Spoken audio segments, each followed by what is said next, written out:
And hopefully I'm not going to die. Oh, I'm actually confused. And I died. All right. Well, cool. What's going on, guys? Welcome back to LetsNot, and welcome back to Pokemon Legends Arceus.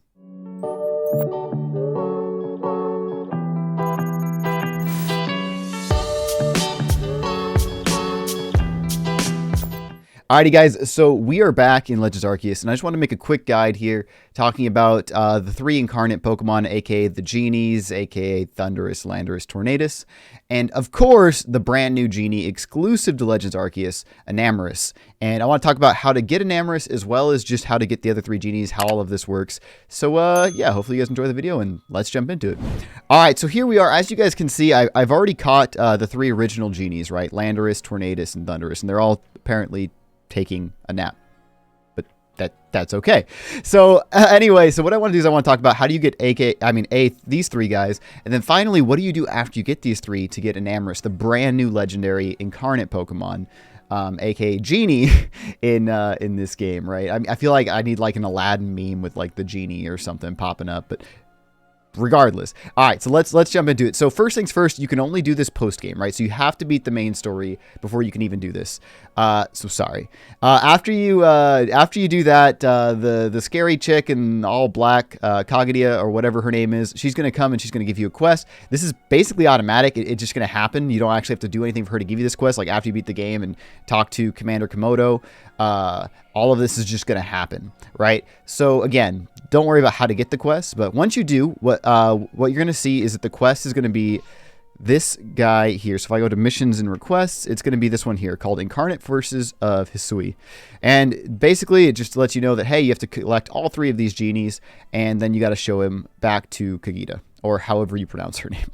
They get so many weird names, man. All right. I just don't know, guys. I just don't know. Anyway, so very first, let's talk about how to catch these 3. So the first one I'm going to talk about is Thundurus, right? So let me go ahead and pop this up on the screen. So to catch Thundurus, you basically have to go to this exact area on the Cobalt Coastlands, right? And what that's going to do is that's basically going to be where Thundurus spawns. Keep in mind, though, Thundurus can only spawn there during a thunderstorm, which makes sense, right?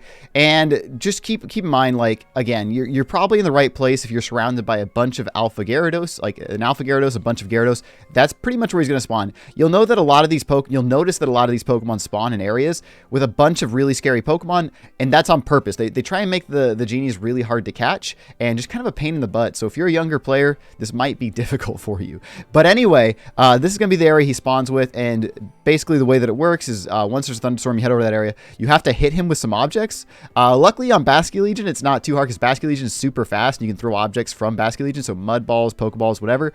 And then once you throw a few of those, break his shield a few times and don't die, you can initiate a fight with him and then catch him that way.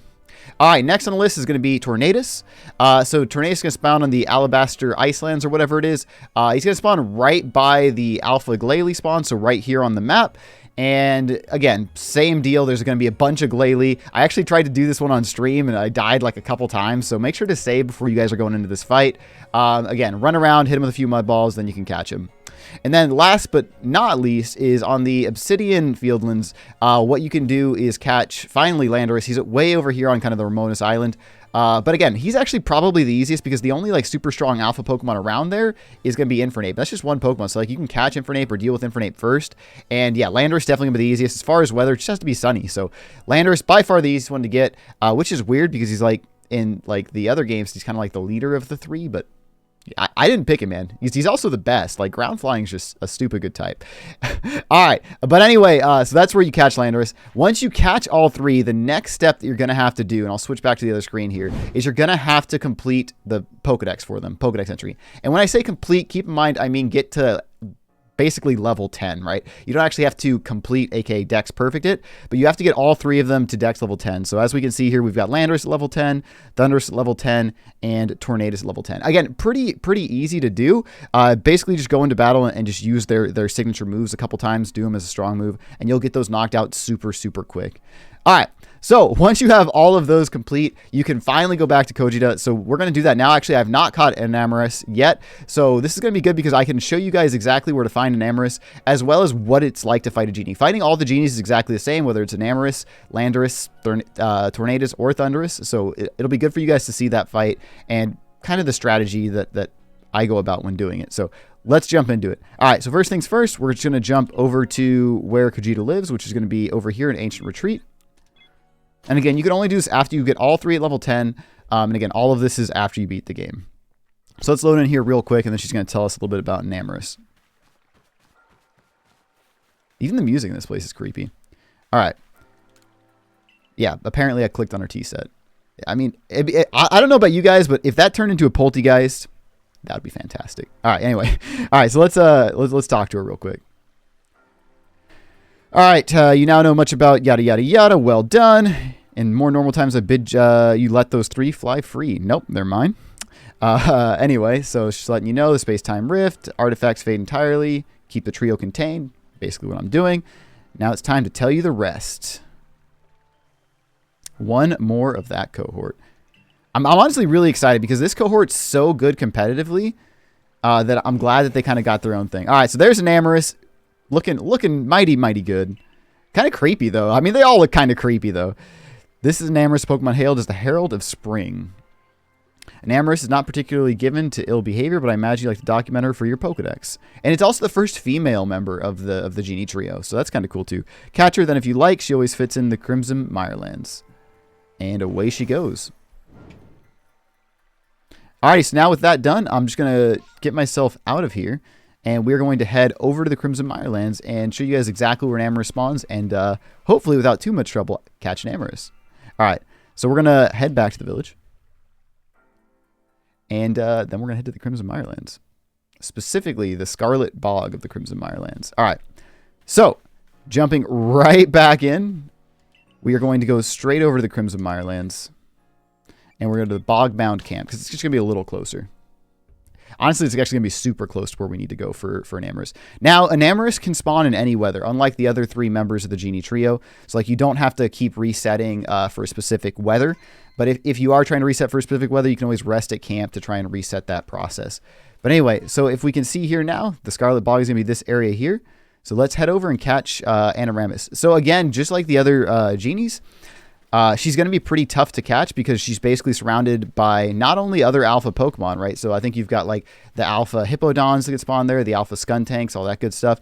But you're also going to have to deal with all that other fun stuff, right? So you're going to have to deal with all this gross swampy water, which actually makes it more difficult probably than any of the others. All right, so I'm going to head over here. And let's go find Enamorus.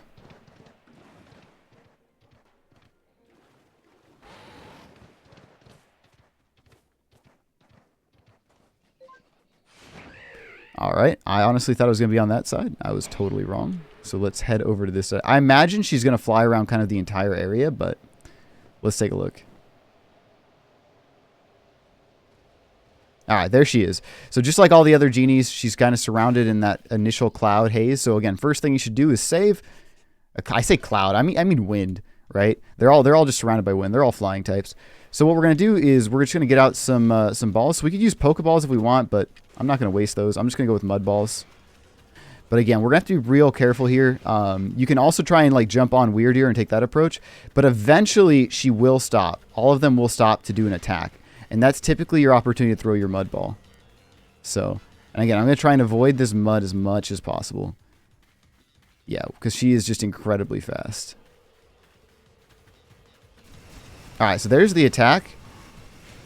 Alright, we missed our first Mud Ball, unfortunately. First attack did come through. Yeah, so this is what I'm talking about. This can be really, really tough. So you got to kind of watch your HP and don't feel afraid to kind of dip out of combat if you realize your HP is getting too low. Using Weird Ear is also a good way to kind of get closer, and then once it attacks, obviously you can jump off Weird Ear like that. Alright, so there's the first hit. And then she's going to scream at you, and she's going to automatically get her shield back. I'm going to hop back on Weird Ear again here. And hopefully I'm not going to die. Oh, I'm actually confused. And I died. Alright, well cool. So this is why you saved before, and we'll try again. Again, like I'm telling you guys, this is actually pretty tough. So again, now that you guys got a feel for it, I'm not going to make you sit through as I kind of go through this process again and again, just in case I die again. So what we'll do is we'll jump back as soon as we've hit her with our final mud ball, and then we initiate the battle. So give me one moment, guys. Alrighty, guys. So we're still not at the final area, but I wanted to actually jump back a little bit early to mention one other thing, and that is to use feather balls. So I forgot about this, but when I was actually catching Tornadus, I discovered that you could use feather balls really just to make this a little bit easier, just because you have the additional range on the feather balls to get kind of those long bomb hits on Enamorus, right? So it works just like a mud ball, just like anything else. A feather ball is perfectly fair game. It doesn't matter at all what you hit it with. So I would recommend actually to use those feather balls just so you can kind of get those longer range shots off. Also, just a point of caution, like Weird Ear is good for like closing distance, but if it stops moving, get off of Weird Ear, because if you hit, if you're on Weird Ear when it like does the attack, it's basically guaranteed to hit Weird Ear. It understands exactly where he's going to be, the AI, so you got to be really careful about that. Another point too is once you do actually hit Enamorus with one of your Pokeballs, like I just did there, what you'll see is that it's going to lose its wind. Don't bother trying to hit it with 2 or 3 in the same phase, because that's not actually going to do anything better for you. You're still going to have to hit it 3 times, right? So that's the second hit. So I need to hit it basically 1 more time, and then I'll be good to go. Again, I would only recommend riding Weird Ear for very short stints. Like just to get a little closer, then get off immediately, because otherwise you're going to get hit, guaranteed by that. All right, then once you hit it 3 times, it's going to be stunned, and you can send out your Pokemon. So not too bad. That only actually took us a couple tries. And then once you're in a fight, you're basically good. As long as you don't just have everybody die, you're going to be able to kind of stay in this fight the entire way through. As far as this, though, I don't think Empoleon's actually the right pick for me here, just because it's a little strong. So I'm actually just going to throw a couple Ultra Balls, see if we catch it, and then if he dies, I'll switch out into one of the other genies. I just don't want to deal too much damage, accidentally kill it, and then have to start over that entire run around the swamp period. So this is going to take a couple tries again, because it's sitting at full health. But I mean, it won't take too long. I mean, it's going to take it longer to kill Empoleon than anything else, I think. But anyway, what I'll do is I'll continue throwing some Pokeballs at this thing. And, you know, if it takes a while to catch it, I'll switch out to a different Pokemon, and we'll be right back when I catch Enamorus.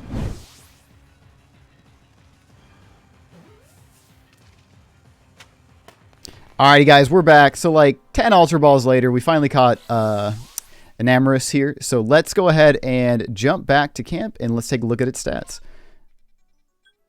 But yeah, that was actually like a pretty long fight. So I ended up switching through to a couple genies, weakening it down to red, and then we were able to catch it.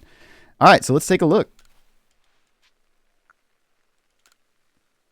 Honestly, I love the genies, so I'm super glad they decided to jump on in and add another one, because again, the genies have always been some of the more creative Pokemon, some of the stranger Pokemon, and for me, I always really enjoy kind of the weirder Pokemon in the game.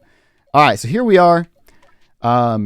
Let's take a look. Fairy flying type, so solid typing, and overall just honestly a really cool Pokemon. So again, guys, hopefully this guide helped you guys both in kind of the strategy on how to beat the genies, and finally on just explaining the quest, how to catch Enamorus, you know, and yeah, hopefully you guys found that helpful, and hopefully you guys are pretty close to catching it yourself. So that'll be all for this video. And of course, please remember, if you guys do want to see more Pokemon Legends Arceus content, I plan on making a video really soon about space-time distortions and shiny hunting and space-time distortions, all that good stuff. So if you guys are interested in that, definitely hit that subscribe button. And yeah, I will see you guys next time. Thanks, everybody.